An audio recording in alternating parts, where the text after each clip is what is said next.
Today on Peliculas with the Bros, we review the movie Mad Max, directed by George Miller and starring Mel Gibson, and we have a couple questions that need to be answered, like... What makes George Miller special? Is Mad Max a nihilist or a sadist? All this and more will be answered today on Peliculas with the Bros.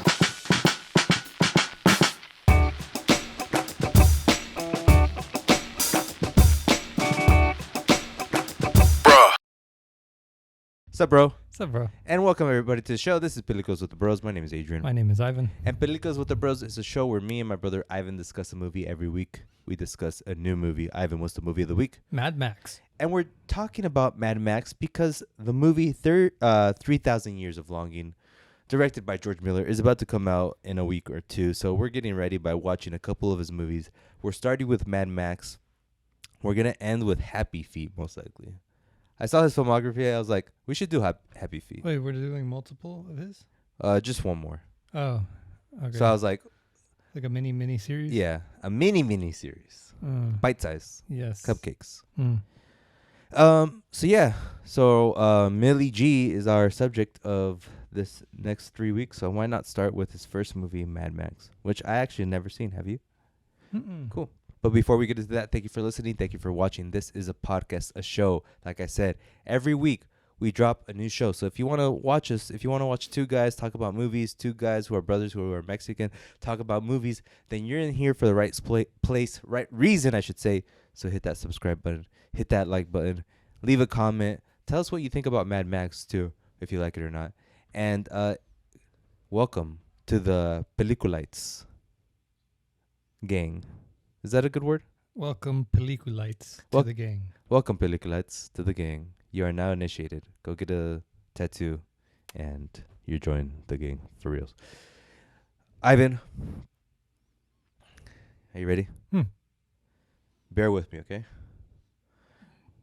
It's time to hit the frog and toad as we strap into our Mustang and go faster than a bastard as we discuss the 1979 film Mad Max. Did you write it like so you would be able to say it, or are you doing it off the hizzy? So the first, like, did you write MOI? For a time I put time. Okay. But for everything else I try to remember. Okay. So for those of you asking what the hell was that, it's basically my intro for this, and I try to use an Australian accent. Was it good?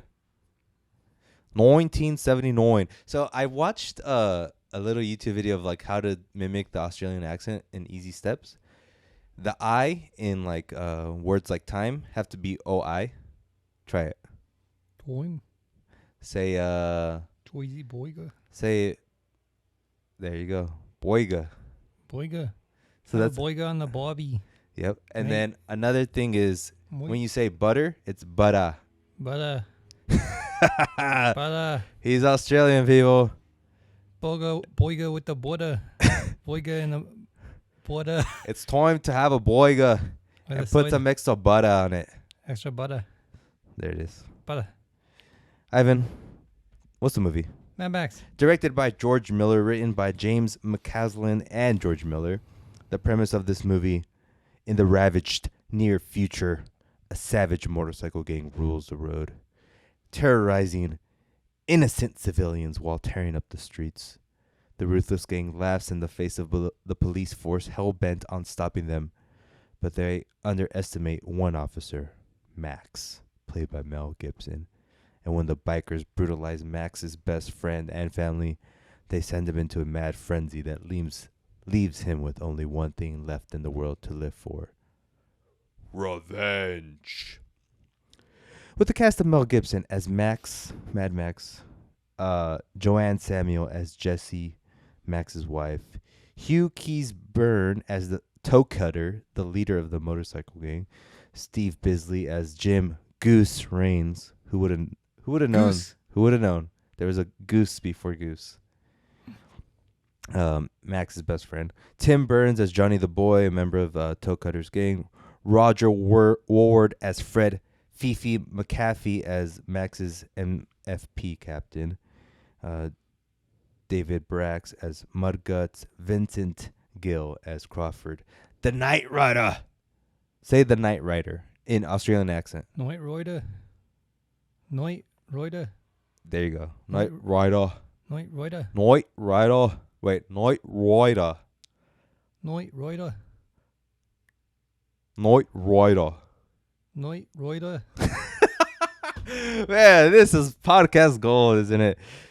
Ivan, the director of this movie is George Miller. Obviously, he made this movie, Mad Max, and he made a bunch of other films, most notably Mad Max Fury Road, which was his last film, and he's coming up with a couple new movies. But let's pretend that we're watching this film just straight out the gate right when it came out, right? Let's Okay. not talk about any of his other films as much as we can. We can slip up here and there. But we're talking about this film, Mad Max, and we're talking about this director called George Miller, and this is his first film. So let's dissect them that way, because I think that's the best way to experience this movie. A little bit about George Miller, other than his film. He was born on March 3rd, 1945, in Chinchilla, Queensland. He's 85. 87. 87. He's 77. 35. 45. Oh. He comes from Greek parents, immigrated to Australia. Australia. Australia. God, that's horrible. He studied medicine at the University of New South Wales, making him a doctor. He was a doctor while he made short films that because he loved films, obviously. And obviously he goes on to make some huge movies. Ivan, it's time to look at how the sausage was made for this movie, Mad Max. Miller met Brian Kennedy and another film buff, and they both became best friends, and they wanted to make films together. They made a short film called Violence in the Cinema Part 1, while Miller was actually still working as a doctor. Miller and Kennedy then had an idea for a story, and they hired James McCausland to write a screenplay for that story. They hired him because he was a journalist, and they're like, he's a journalist, he knows how to write, maybe he could write a screenplay. Mm-hmm. They had a basic outline for this movie, and they gave him the outline. He's like, let's make this a movie for reals. They raised around $250,000, and they started making the film.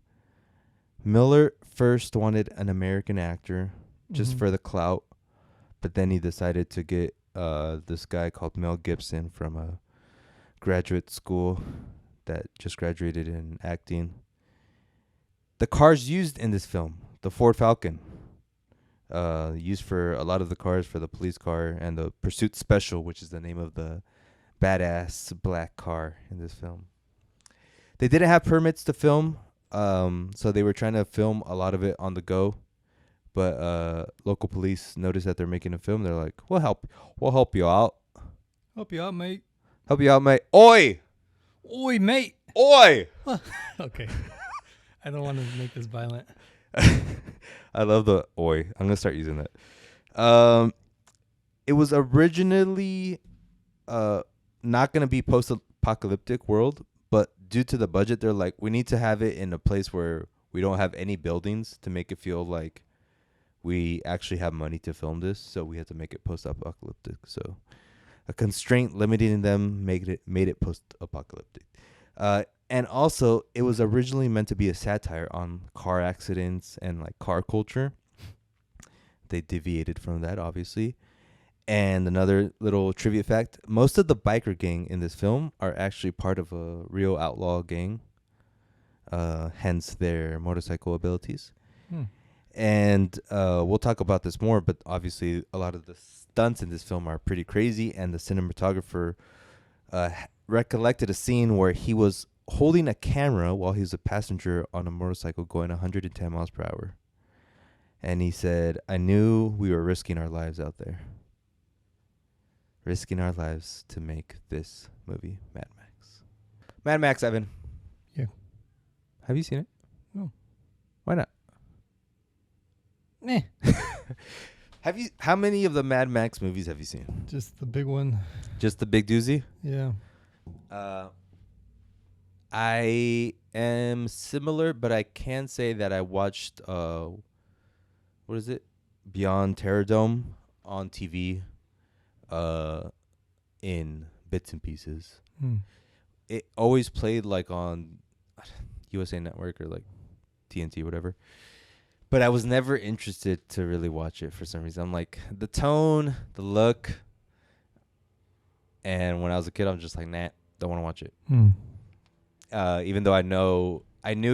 Also, it had this like this weird vibe because I think I knew it more from the California Love music video.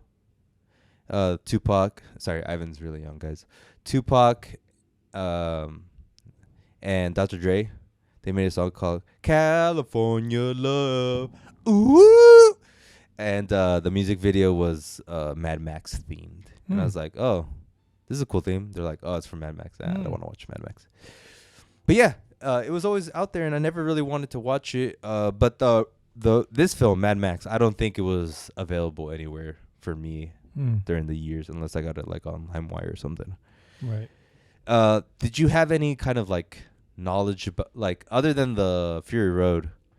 What do you know about Mad Max, if anything? Nothing. Yeah, me too. I just knew it was post-apocalyptic.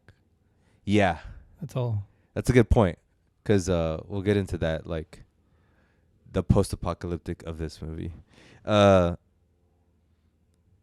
So that being said, now that you watched it for the first time, Ivan, what did you think about Mad Max? That's good. There it is, people. It was good. It was good. It was good. I think even if I hate the movie, I'll be like, it was good. Yeah, if this is your first time watching, Ivan said it was good for the past like 5 movies. So. Yeah, but they all are different intonations. We'll give a better review as we go on. We just like to lay the groundwork. Yeah. Yeah, it was a good movie. Taking it as like his first film, you could totally tell this is a low budget film. Mm-hmm. And you could tell it was made by like an amateur filmmaker. Right. The script wasn't any like the wordplay, as they say, as the boys in from where you're from, the Brooklyn Baby over here. Mm-hmm. The screenplay wasn't like amazing. Right. Very basic dialogue. I could actually hardly understand the dialogue. Racist. And you could tell, right? Like everything was amateurish. But what did stand out was like you can tell there was something about this movie that is different. Yeah. The action sequences were just like, holy cow. And you felt holy cow because you're like, this movie's low budget and they're doing all these stunts that seem like very risky. I don't know how they got these cars. Like, I mean, how much was each car worth, you think? Like 10,000, 20,000? Yeah, they said the most expensive car was worth, I think 30,000, which was the black car. I feel like the whole budget just went to smashing cars. Yeah, one of the trivia facts was that Mel Gibson was paid 3 times less than the car's worth. So Nice. That's a thing. And yeah, like when you're that's a thing too. The action sequences are cool. The look of the cars, especially, was like, damn, these cars look badass. Mm-hmm. The cars themselves were characters in this movie, right? And just that almost like stylized version of this film that you often get in amateur films, but you don't get it this pristine, you know? It just feels like of a type. Like it feels worth mentioning if you've watched like 5 films during the week. Like, oh, what movie did you watch? Mad Max, but it was good. By a little known director called George Miller. No one knows who he is, from Australia. It feels like just a crazy fun movie, even though it was made cheaply, which is interesting. But yeah, we mentioned the look of the cars, right? The look of the cars look badass. But what'd you think about their outfits, the costuming of these characters in their leather outfits that look like almost metallic? It reminded me of like, what's the YMCA guy, the gay guy who wears like the police outfit, kind of like homosexual outfit nature. Okay. Just because I feel like there was if Quentin Tarantino watched this, he would give like the same kind of monologue. Are you talking about Top Gun? Yeah. He would give that same monologue to this, like, why are they all look the same like that? Like, why do they have this? Even the captain, he's like shirtless in one of the scenes with like a leather pants. I'm like, Mhm. okay, what's going on here? I guess I didn't really notice. I just thought they're like leather outfits. I'm obviously thinking weird things, Ivan. Yeah. I mean, there are still girls and they're like Yes. barely dressed. I'm not saying that. Other than that, like everything was actually very masculine. Yeah. Yeah, the guys are always like rough and tumble. Like you could tell they take no shit. Right. Which was interesting. What did you feel that feeling that I felt where like the action sequences were just like, oh my god, someone must have died making this. I was just thinking like how expensive. Like this is. They only have one chance for each of these. Yep. And they use that one chance. Yeah, like if you're making this movie on a limited budget, Yeah. be careful with that car because it looks expensive. Yeah. I think like even messing up one, that's like they only had one chance to mess up. I know, that's crazy, huh? And then like if they ever did it again, the movie would not be made at all. So yeah, the cars are crazy. For me specifically, what was fascinating was like the camera positions that Miller picked to film, because there's like plenty of sequences where the cars are just like going 100 miles per hour and just whizzing by the camera. You're like, you feel the action in that sense. And there's also scenes where like the car chasing and like places where the camera you wouldn't think would be able to be positioned there, and if it was, they would be using some kind of like weird apparatus, but most likely there was a cameraman just holding it in the back of a motorcycle. So scary, man. And yeah, so the tactility of all that, like you just feel like you're in that movie. And also like just it's fun to have muscle cars in films, you know? Mm-hmm.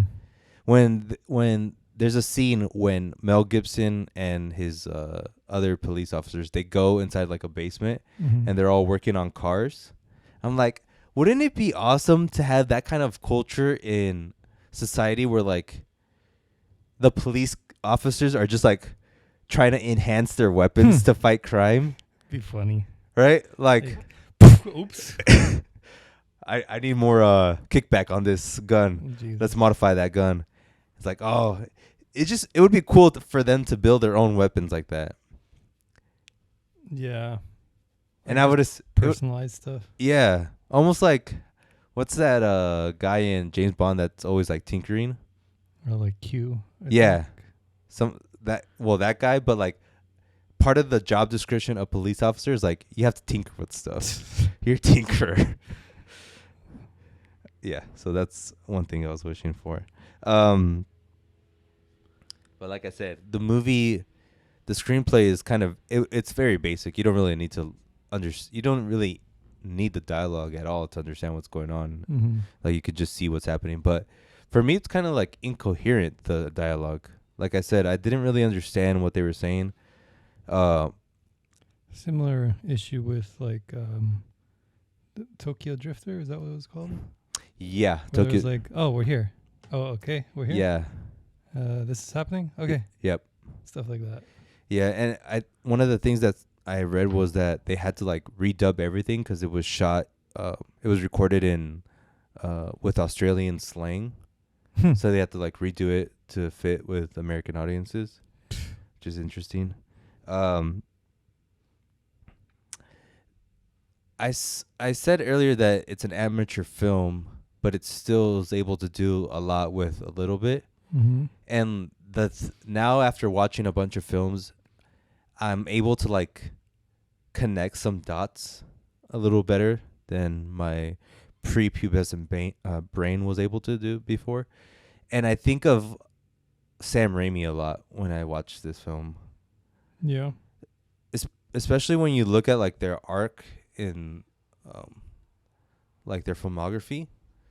They make the same movie like 3 times, right? And then they go back to it. Well, Sam didn't, but we kind of did with Doctor Strange. Yeah, like they always kind of go back to it in a way, right? Mm-hmm. And just to see these directors who did a lot with a little bit and that's how they got their name. Right. It's pretty inspiring, and yeah, just like the equivalent of what Mad Max does with cars is what Raimi does with like the visual effects and the stop motion animation and that. Um, what'd you think about Mel Gibson in this movie? He was there. Yeah, I wasn't like amazed by him. I wonder, like he's good. Don't get me wrong, but I wonder when is that like, Star moment. yeah, when for him to like when does the ignition go off in his brain like it's time for me to be a superstar? And also on the other side, for the pop culture audience, like when is it like this guy he has it? I guess I I would kind of had it towards the end, where like that aura of like revenge. yes. That's the one time I was like, oh, there's something here. Yeah. There's the what was I gonna say?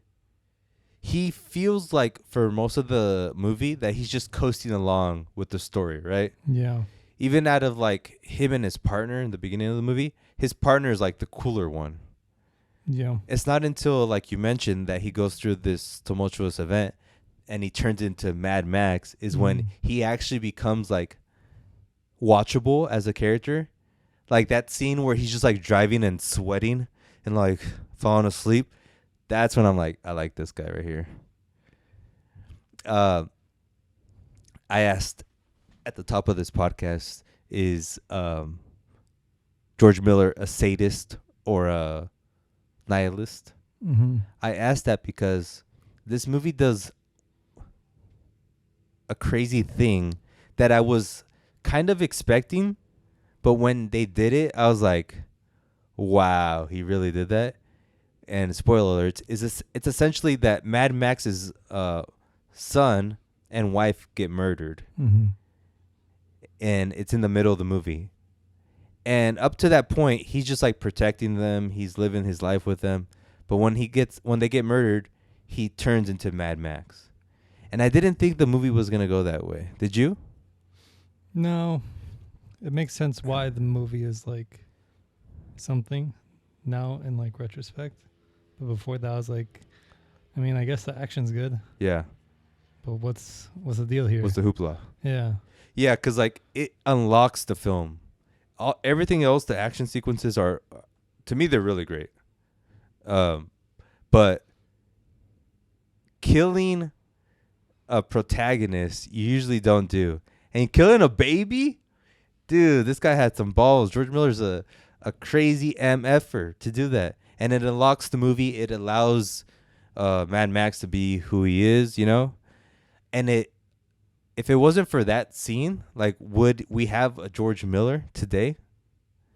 Because, like, there wouldn't be a Mad Max wouldn't be Mad Max. He would just be like, he would have saved his family, right? Yeah. A typical story would, like, he saves his family from the motorcycle gang. And if the movie went that way, would the movie be any good? Would it be remembered at all? Right. It's interesting to think. The movie's I think it was the most highest growth or like the most return on investment ever, because it was shot for 250,000, but it made 100 million. That's better than Paranormal, but more so Get Out, which was made for like 2 million and it made 200 million. I think this beats it by a little bit. That's some math right there, but yes. Isn't that crazy? Just that there's something about this movie that just captivated audiences. Because not even Mad Max 2 was that successful financially. I think the best acting in this movie is done by the leader of the gang, Toe Cutter. He's gross. He's just like a wild lunatic man. This movie had a lot of vibes of A Clockwork Orange. Mm-hmm. Because in Clockwork Orange they have this weird way of speaking and they have this recklessness about them, the some of the main characters, and I feel that with the biker gang. They're just wild, post-apocalyptic.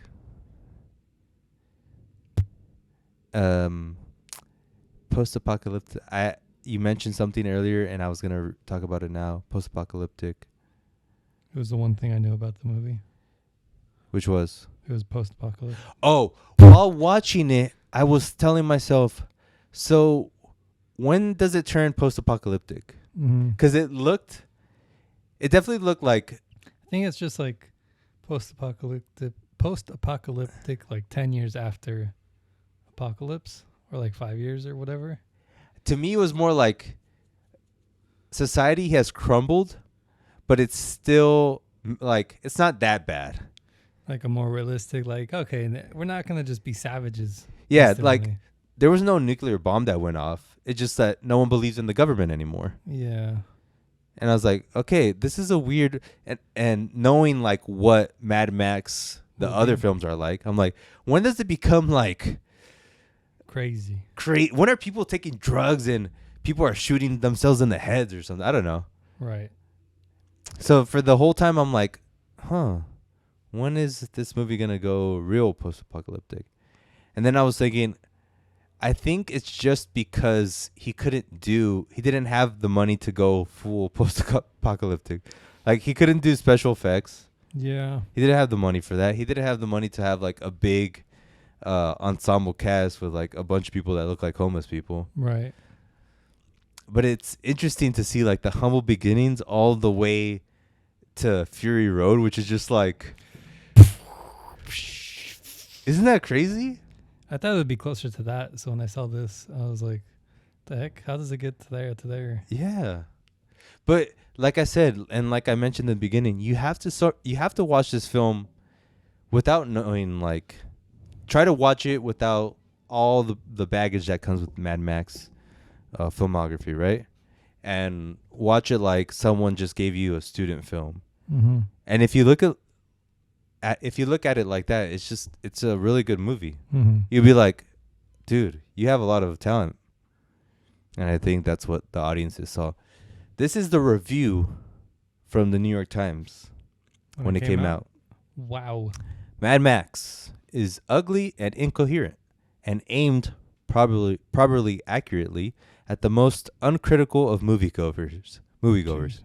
It's worth noting that much of the rudimentary dialogue in this Australian film has been dubbed from Strine, the thick dialect of the subcontinent, into country and Western English. You could tell because the lip movement and sound are often slightly out of synchronization. That guy was stupid. Well, he's kind of right, but he's definitely wrong. Yeah. It's like if apocalypse happened, like, what do you want people to talk like aristocrats, you know? Yeah. Like, how do you want it to be highbrow? At that point, you're just changing the movie. No, well, okay. Yeah. You're right about that. For me, like, what he missed the mark on is, like, yeah, it's incoherent. It's made by a guy it's his first film. He doesn't even know how to write a screenplay. Oh, I mean, even incoherence, like, a bit too harsh. Yeah, and like, okay, we understand that, but you don't see anything special about it.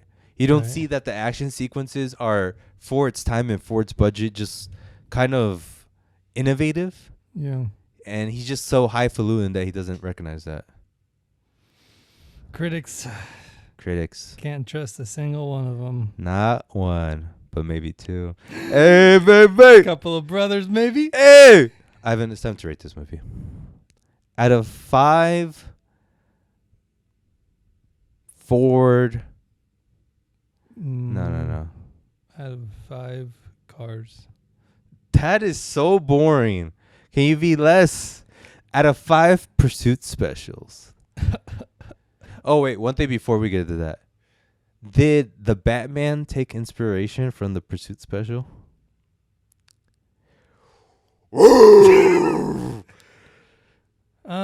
Maybe. Like, there's no way to know. What's the director from Batman? I don't remember. I'm trying to like be so quiet that Look it like just you're comes to my mad. head. He made what if the director of the Batman was just like, you know what, I want to make this. I want them to feel like when they saw the Pursuit Special in Mad Max. Right. Maybe. Jeez. Out of 5 pursuit specials, how many pursuit specials is this? Give it 4. 4 pursuit specials out of 5. Me too. I give it 4 out of 5 pursuit specials. The movie's good. It's fun. Action sequence. You know how I try to watch this film? I'm trying to find like the optimal way of watching movies at my house. So I usually watch movies in my living room during the day because that's when I have time. But I was like, I want to watch it in the dark. So I grabbed the Google Chrome. I yanked it out of the TV. I ran downstairs to my garage. And I put it into my TV in the garage. And since there's not that much light, I watched it that way. And it actually worked pretty well. Don't you have to sit like awkwardly? I had a chair. It's like, yeah. And for 1 second, I was like, I'm kind of scared because it's like dark. But when the TV turned on, it illuminated a little bit of everything else. Right. If I had a bigger TV and a better sound system downstairs, I'm like, good to go. Should have it on the garage door so when it like lowers, it's on the thing. Yeah. Sound system's all the way across. Yeah. Behind you. I have that THX. I hate the IMAX opening when it's like, I can't even do it. I just lost my voice. Oh, God. You doomed yourself. Where's my water? I didn't bring any water? No. Oh, God. All right. Ivan, it's time for a section we like to call Things and such. Remember last week when you said, don't worry, darling, looks bad? No. The movie with Florence Pugh. Yeah. I know why. Huh. There's some juicy gossip out there. Olivia Wilde, the director of the movie. Oh, she was like canoodling with Harry Styles. And supposedly the Pewinator was like pissed about it. Like, we're making a movie here. Don't be canoodling with hot boy Styles over there. That's so like, considering the subject of the movie, it's like the most weirdly ironic thing ever. Like ever. And it's just embarrassing. Yeah. Oh, yeah. I do think the movie's going to be bad, but I think it's going to be bad in like a, like, what the hell is this kind of way, which is entertaining for me. Right. Who knows? House of Dragons, House of Dragons. Oh, yeah. Is about to come out. Yay. No way. Yay. I'm so excited. I'm going to watch the first episode. I know you hate it. Are you really? Sure. Oh my God. Why this? So for all of you newbies out there, Ivan's been a Game of Thrones hater turned fan turned hater. Because Game of Thrones, when it was at its best, was like the best TV ever. Says the guy that binged it in like a week. That's why I binged it, because it was the best until it wasn't. Isn't there like a sin to be like gluten-free person? Gluttonous? To be gluttonous? Yeah. That's you, bro. Yeah. That's you. Okay, so House of Dragons, you're going to watch it. Sure. Yeah. I'm going to watch it. I'm not too excited about it, but if it's good, I'm going to be so happy. I feel like they've learned from their mistakes, and like, let's not bank on just 2 directors for 7 seasons. Right. Let's more bank on good writers, and then we just need competent directors. Yes. And I think that story's already finished, which is one of the issues, right? Yeah. So, yeah, let's see where it goes. They showed a trailer for Wednesday, the new Tim Burton show about... I saw it. You saw the show already? Trailer. It looked okay. Like, it didn't look that Tim Burton-y. Gave me more like Sabrina vibes than anything. Girl boss. That's a show, wasn't it? It was, yeah, but it's also A like book. a thing, Oh. a person. The showrunner said that it's like an 8-hour Tim Burton movie. Oh no! Which I was like, Ivan's gonna hate that. But I'm not sold yet because the showrunners are like people that made Arrow. So I'm like, Right.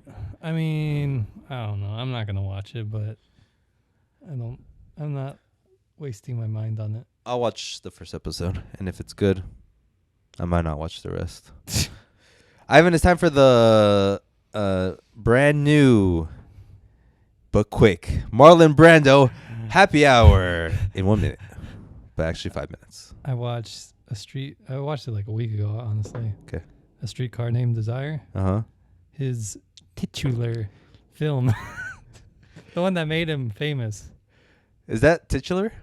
I don't know, but I wanted to say it. Okay. Real bad. Real bad. Real bad. For those of you who don't know, the Marlon Brando happy hour is Ivan's Competing podcast within a podcast, and he dives deep into the Marlon Brando filmography. The psyche of the man himself. And he just started last week, and now he's I'm deep. He's deep now, and he watched 2 movies deep of 37. 37. 37 movies. Oh yeah, it's gonna be quite a while. And he watched The Streetcar Named Desire. Ivan, give us your take on this film. Movies gotta step it up these days. Damn. I'm telling you, there's something they have back then that we don't have anymore. You're being serious right now. From the guy that says I don't want to watch any old movies. He went straight to the oldest movies ever. Yeah. Okay, come on, give us something. No. I'll do a brief synopsis. Sure. This Brando and his wife are like kind of poor in a poor place in like New Orleans, I think it was. And then the wife's sister recently lost the family farm in some like Kentucky or whatever, so she had to move in with the two. But she has a dark history, and she like arrives with tons of luggage with like beautiful clothes, jewelry, and Marlon Brando, he's like, this girl, he's like kind of like, they call him Common, like that was like the slur back then. Josie boy. He's a Common. And he's like, look at this fine jewelry and stuff. There's no way she was a teacher like she said she was. So the whole movie's just like him figuring out who she is, and then by then he figures it out by like contacts, saying like she was like, what she did was like find men, like seduce them, and then get money from them, and then move on to like, and like just upgrade and upgrade and upgrade, and eventually like the whole town wised up to her and got her like kicked out, and that's why she moved in. But it's based on a play, so it's not like, it's like very like sets. Yeah. But like the weird thing is, like, since this is like before acting became what it is today, besides Marlon Brando, a lot of the actors are like, just, you could tell they're just Hammy. reading their memorized lines and not saying it to the person. Yeah. They're not like living what they're saying. Yeah. But Marlon's like, he's like in it. Like it feels like he's that character. Whereas everyone else is like, well, they memorized something. Jesus. Yeah. Imagine watching it back then and you're like, what the hell is this guy?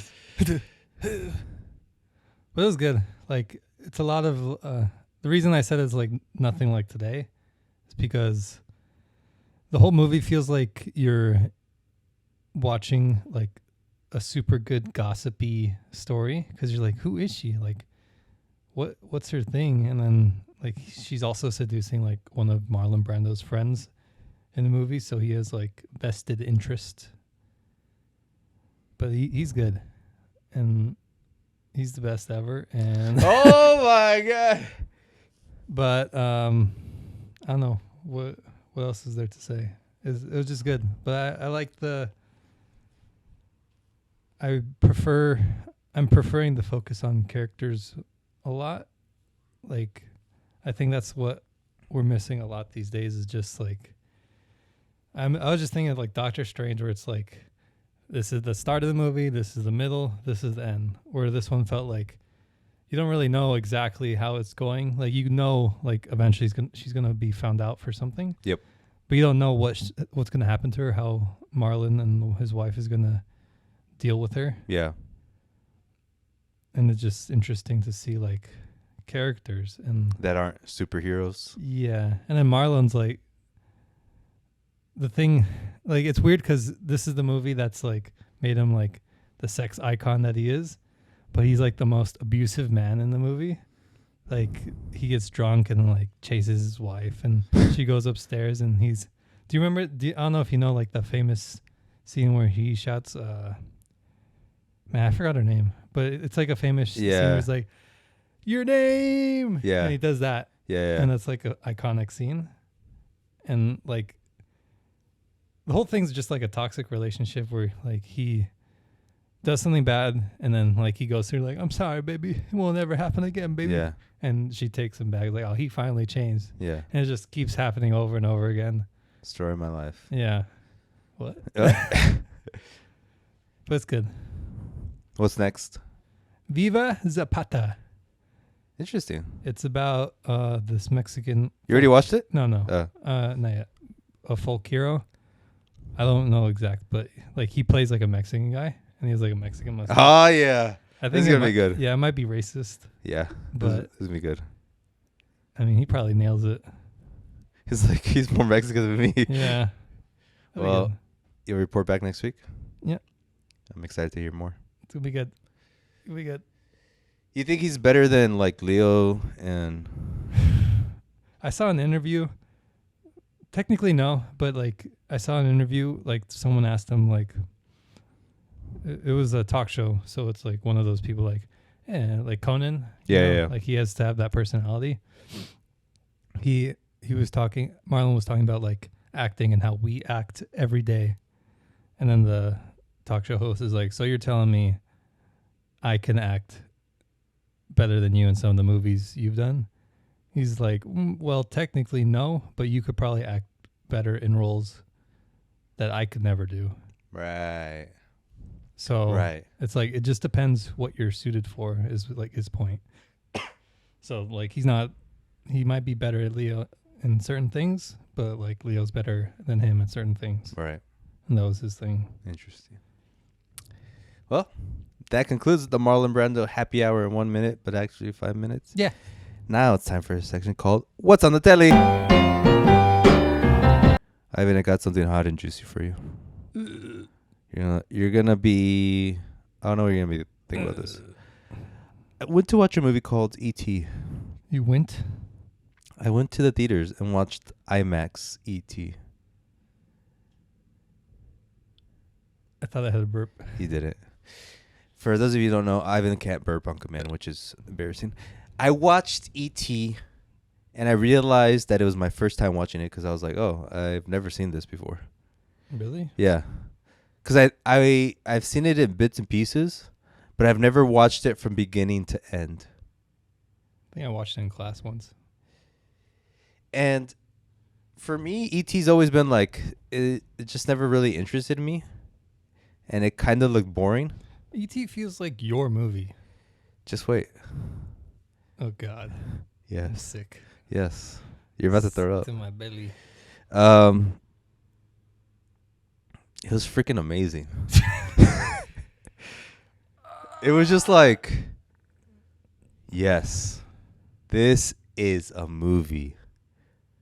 And it was like Spielberg was playing me like a fiddle. Like the perfect wave he created of a movie. And the score by John Williams, especially in the theater, was just like, ah! It was just perfection. I think it's probably like the most magical movie ever. Like it just feels like super. I know it's alien, but it just feels like there's just pure magic in that movie.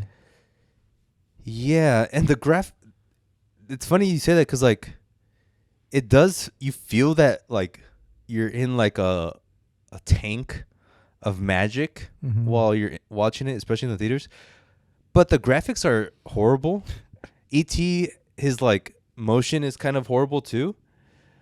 but you suspend your disbelief, you know, you just live it.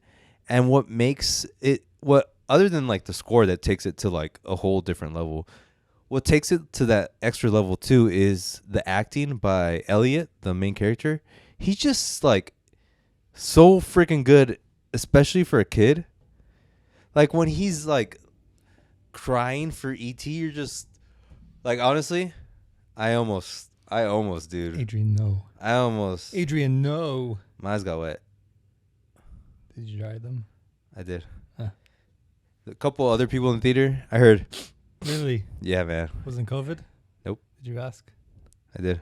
I said, excuse me, I'm doing a podcast and I need to know. Did you cry? Tears of COVID. Tell me right now. It was so good, man. I believe you. And I came away just being like, well, now I can see why everyone doesn't like Stranger Things. Because it was just like crude imitation of the real thing. Well, they took like the blueprint of it and just did different things with it. Yeah. But man, it was just so freaking like basic and good. And it made me just happy. Uh-huh. And I think one of the takeaways too is just like the theater makes everything better. Obviously, like if I watched it at home, I'd be like, "Oh, it was good." Was the lady there at the start who said like, "Take us to a better place"? Yeah. She was right, wasn't she? Yep. Damn her. Damn that lady. I think her name's Nicole or something. Yeah. Did you watch Industry? Yes. The first episode? I don't like it. Tell me what you did. I watched it. Like what? Tell me what you watched. Because there's 2 seasons. Oh, the first episode. What do you mean? Of? Series 1. Okay. And you don't like it? No. Why?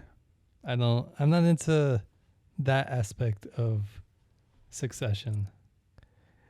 You're not into like the real nitty gritty financial stuff. Correct. Gotcha. I care about how these characters act in that scenario. Which there is that. But it's like, it's just too much. Like Succession, and I like, because just like that family is messed up. Yeah. And then everyone around them, they're kind of normal people. Right. And they just have to like awkwardly deal with the fact that Kendall's a weirdo. Yes. But this is like, everyone's kind of a weirdo. And I'm like, I wouldn't want to work here, even if like as a challenge. Like the end, it was kind of funny. Like I laughed, but I don't know if they intended it. They probably did, but like she just made that huge sale, and then like her mentor or whatever is like, "Why do you have a nose thing? Are you a cattle?" When she had like that. Oh yeah. Like what the heck? Like I guess it was like, now you're part of the club, so we bully you. Yeah. But it was like, what the? Well, it gets worse, but yeah. I don't like that. But it's true. Wouldn't you say this is truer than Succession? Or as true as Succession? Like do you think that this is not a real environment? I would say Succession is more realistic. I feel like just the way they talk to each other in the show, like that would get everyone fired. But that is real. Because when that's like that environment. I'm sure it's getting better, and that's what the show tackles too. Like they're trying to go through this phase of like restructuring where that culture it's a new culture, yeah. But that is that environment. Still? I don't know. I don't live in it. I'm not a finance bro, but it just feels like outdated to even have that environment with like the knowledge we have today.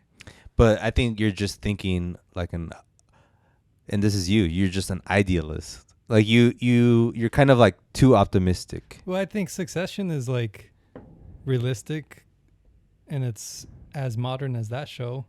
Like where like, I believe that environment existed at one point, but I don't think it still exists like that. And if it does, it's like there's tons of books saying like you won't get the best out of your workers with that environment. True, but every week you hear a new thing of like new CEOs coming under fire for how he handled the workplace. Ellen DeGeneres, like famously. But that's like one person or a couple people. It's not like everyone. Like there's like, it's like the straight man with the funny guy. Like if everyone's the funny guy, it doesn't work. But well, I guess that's true. There's like one kind of evil person per department in one or two, I should say, Industry. in industry. Yeah.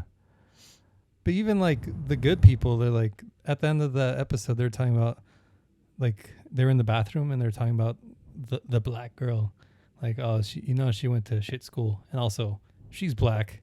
It's like okay, They said that? I Yeah. don't remember. Oh, it's been a while, but and they're like kind of all like that in their Yeah. own way. well, the writers were in that industry. So Okay. But how long ago? Like 20 years ago? no, they're kids. They're They're 10 years kids? old. They're explains it. I don't know. I understand that you don't want to watch a show that is. Well, actually, I don't even understand that because like you like Succession. But that one is like same thing. Like there's the crazy people, but everyone around them is normal. So your issue is that you really think it's unrealistic, and for that you Yes. can't get into it. Yes. Like Peaky Blinders is super similar to this show in that like everyone's kind of crazy. Yeah. And even like I don't even think I'll finish the last season just cuz I'm kind of tired of the dynamic of everyone like being like you have to do it for the family or something like that. Yeah. Like you're a Peaky Blinder. That's what you are. You're not a government official. Oi. Oi. Like even like it's super entertaining, but I'm not into like it feels like entertaining, like cheap entertainment. That's what your thing about Euphoria was. But I Just never like- watched it. Your take is that you don't like entertainment just for I entertainment. would rather watch Euphoria than Industry, but I won't Interesting. watch Euphoria. Yeah, you have like a fine palate. A fine. And it's more like it's not it's just very particular. It just feels like they're trying to. I mean, the Flash show was like this, where it's like they don't act that human, but it's entertaining. Like it's stuff that wouldn't happen, but because it doesn't happen, it's like entertaining. Yeah. It's like a cheap way to get you interested in the show. Whereas like a not cheap way is like Succession or Mad Men. I guess my rebuttal is like even Mad Men, like there's a bunch of things in there that wouldn't happen all the time. They really like emphasize like the craziness of it. Well, even with Mad Men, it's like it takes over like one season's like a year. So you only see like the blips of the craziness. But I'd imagine like there's 3 months where they're just freaking working like normal people. So, oh man, I guess it's hard to argue against that. It's just like a taste. Yeah, I'm not saying It's not a bad show, right? yeah, but it just like if I just see that for it just sounds horrible, but like I see it for what it is more. And it's very like it just grabs you in a way that I don't feel is genuine. Where Succession is like it grabs you and like there's that scene where they're all having dinner with that other family in Succession, and that's like you just feel the tension of like who's gonna be the next top dog, like, and they're all kind of interviewing each other with like Natural questions. double speak though, like how are you doing, Shiv? But in that question, it's Yeah. like, are you gonna be the next person? Yeah. Whereas Industry, they wouldn't do that.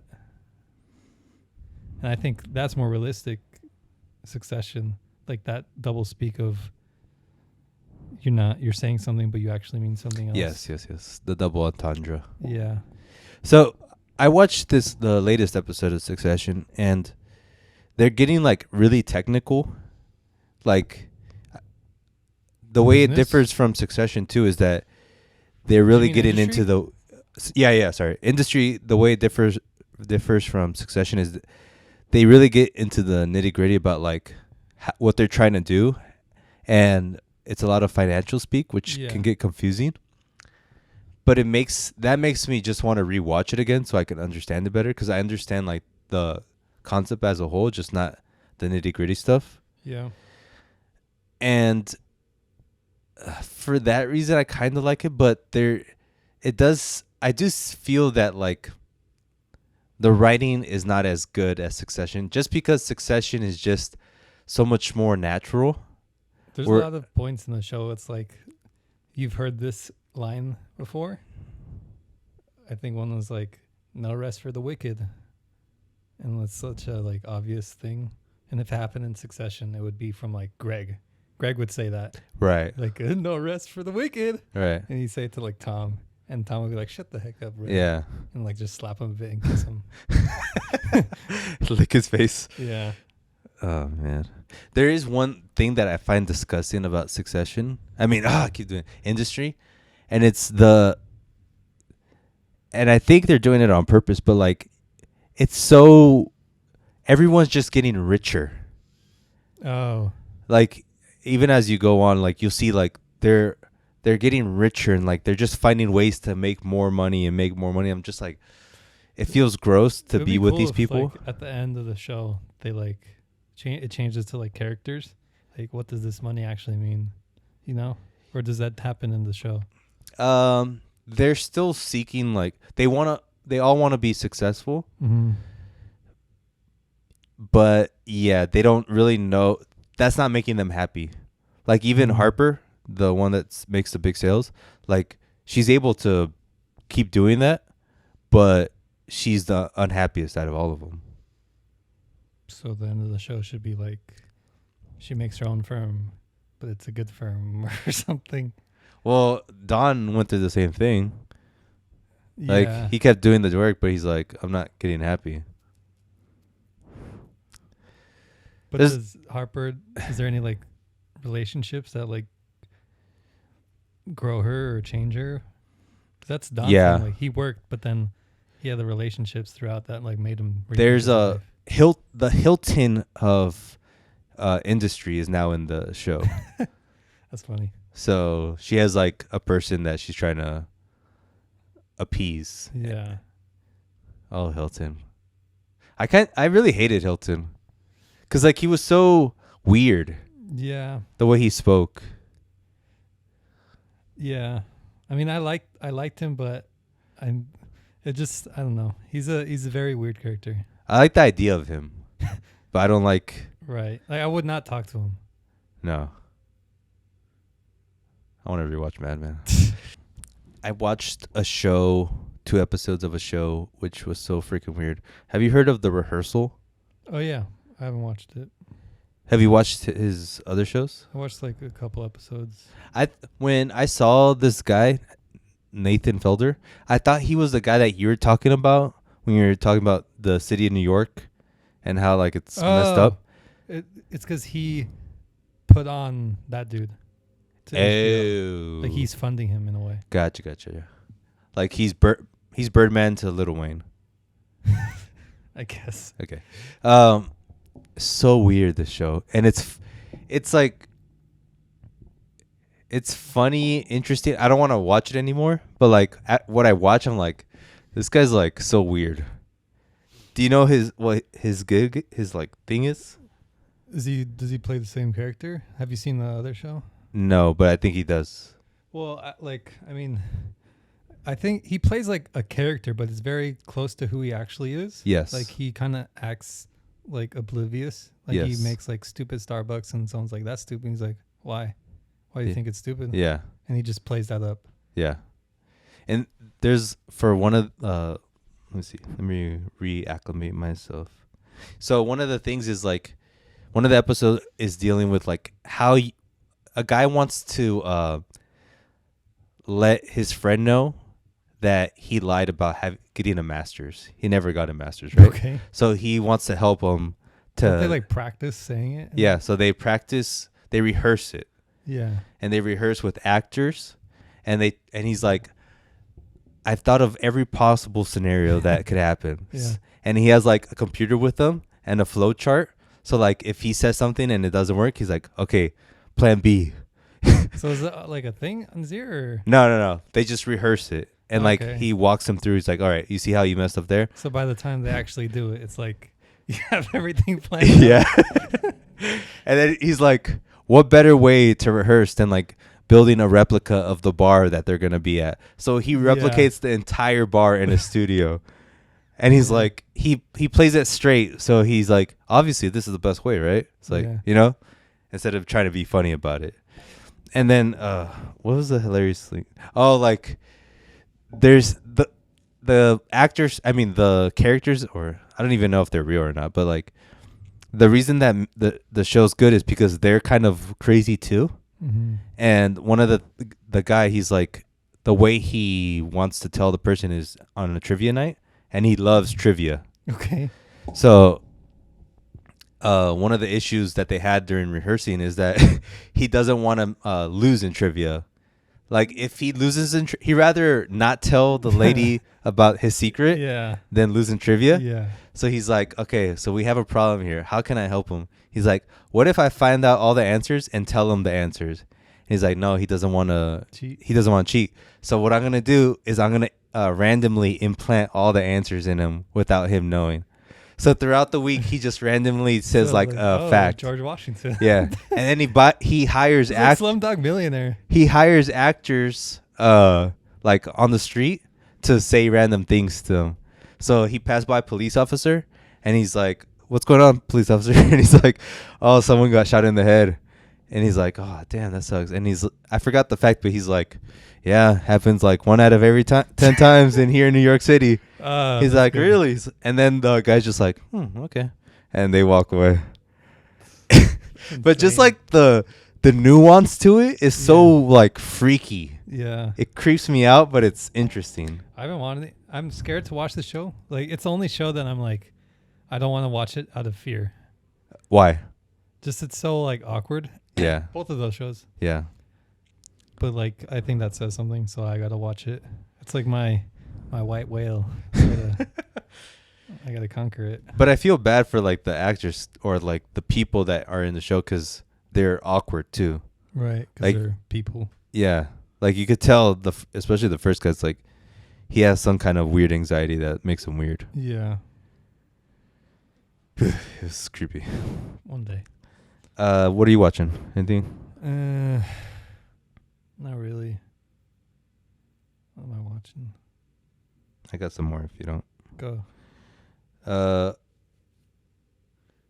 Strange New Worlds, Star Trek.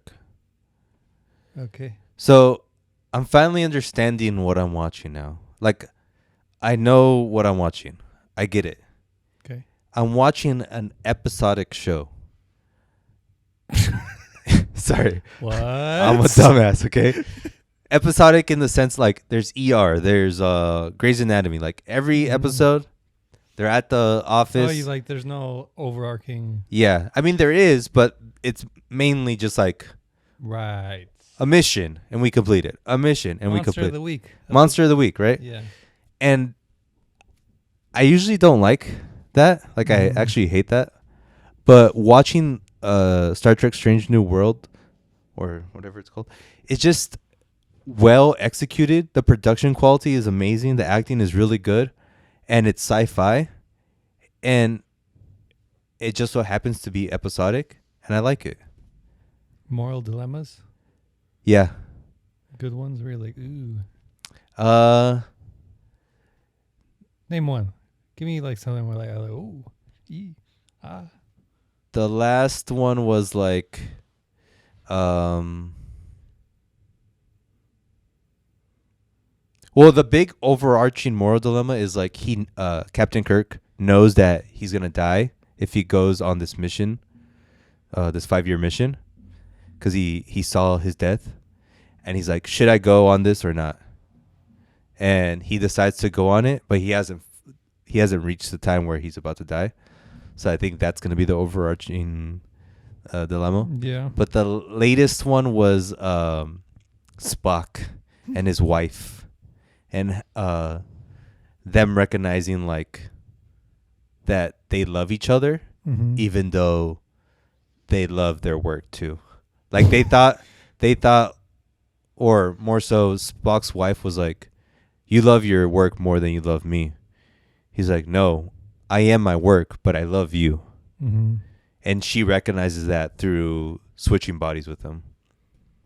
Sci-fi, baby. Okay. And stuff like that. It's really good. And the sets look amazing. It's just cool. It feels like the Star Trek movie, but in episode format. Right. With the Star Trek classic show format too. Yeah. No, Uh, love it. I'm also watching anime. I have a lot of free time, so I'm watching anime. Jesus. I'm realizing that there's an anime show for everything. Yeah. Doesn't mean it's good.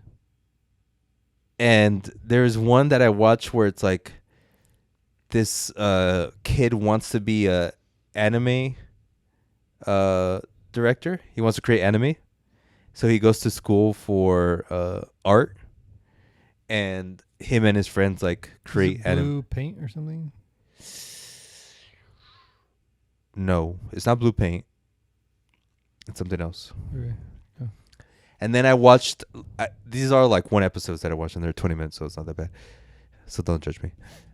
One was like a kid that has to work at a convenience store that his dad owns, and this girl works with him there, and she gives him like history lessons about all the snacks that they sell. Like, you don't like this ramen? It's the best ramen in the world. They made this in 1967. Blah, blah, blah. And like the taste, it's so good. Taste it.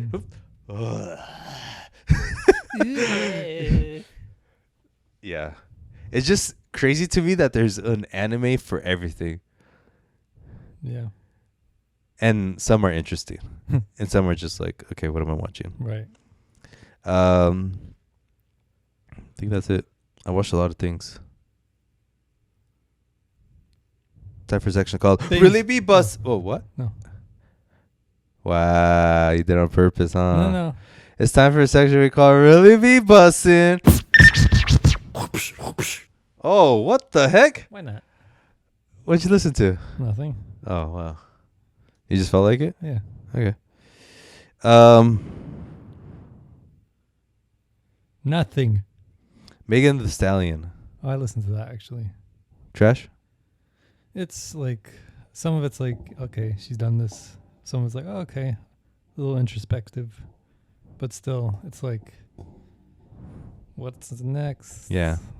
It's nothing crazy. Yeah. I didn't listen to it. I expected that.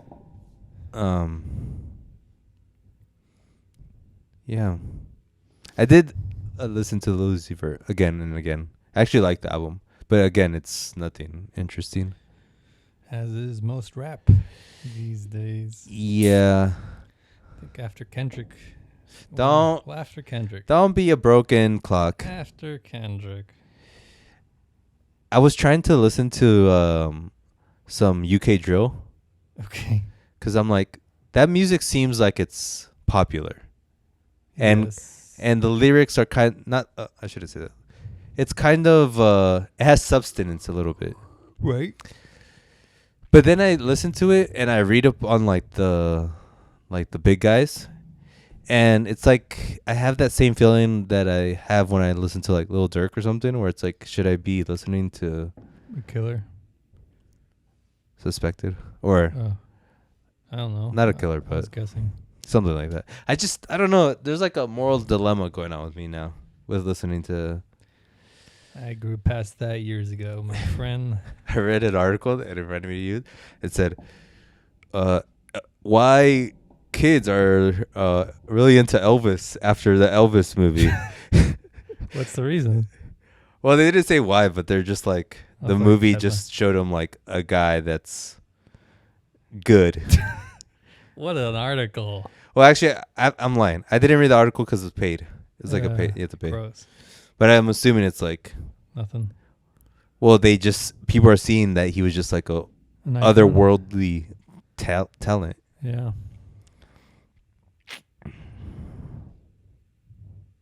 That's it. Elvis, baby. I really like Black Midi. I've only listened to their first album, and I just listen to it on repeat, and I get something like out of it every time. Okay. Just like the subtleties of everything. Mm-hmm. I think I'm becoming more intellectual. Finally. Yeah. No more Soldier Boy for me. Soldier Boy, tell him. Oh, what did I hear the other day? DJ Darrell. DJ Darrell. Do. Muzzle on the beat. Oh, damn it! Out. I forgot. Metro Boomin, make it boom. His new one's Really? no whoa. What? 21 Savage in him when they Oh, you did sink that? the swords. Yeah. Okay. It's a knife. Evan, anything else for the beautiful people out there? What's okay? Let's end this on this. You said, what was your question? Oh yeah. Is George Miller special? Is George Miller special? Oh, what makes him? Is that What makes George Miller yeah. special? I think it's it's I'll help you here. I think it's instinct. he just has a good head on his shoulders. Yeah. We're gonna. So, what movie are we gonna watch next week? Happy Feet. Happy Feet. You want to Yeah. do that, or you want to do Fury Road? Kind of don't want to watch either of them, but I'd rather watch Babe, Pig in the City. Babe. You know he did Babe, Pig in the City. Don't laugh like that, like you know it I'll all. watch any of them. I don't care. We're doing Happy Feet, and I Okay. think after Happy Feet we'll see it, and what he has is like. I think he's just a smart guy, but he also knows like you got to put in your own flair.